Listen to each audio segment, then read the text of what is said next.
Hello and welcome in our first tutorial of SolidWorks. Today we're going to learn everything about coloring a part.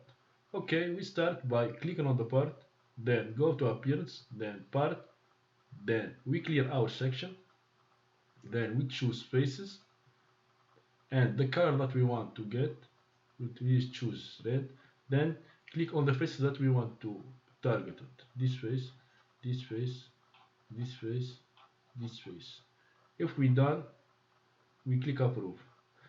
If we want to add another color to another face, we go to the display manager, then right click here, click add appearance, clear the section, choose the face options, then the color that we want to get, and the face that we want to color. Let's choose the bottom face. Click on it, then click approve.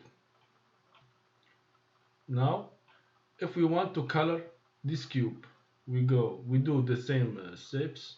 We go to display manager, right click here, click add appearance, then we clear our sections, then we choose the extrusion option, the feature option, because it's an extrusion, it's a feature. So we go by the feature, we select features, then we select the color, let's say green, then we click on it, get the color.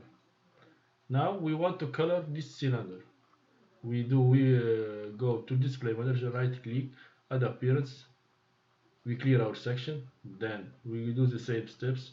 We select the select feature, then the color that we want to get, and we click on the cylinder. We have the color that we want. But what if we want to color some faces, but we don't want to go through all those steps? We want to copy some colors. We click on the color that we want to copy.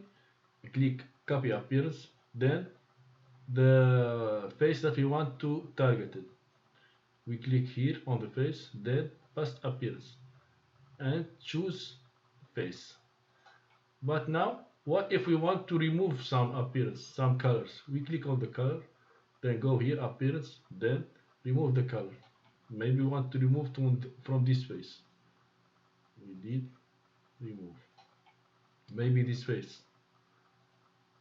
So, but what if we want to remove all appearance, all the colors at once? We click on the part, click here, then remove all appearance. Thank you for following me in this tutorial, and bye.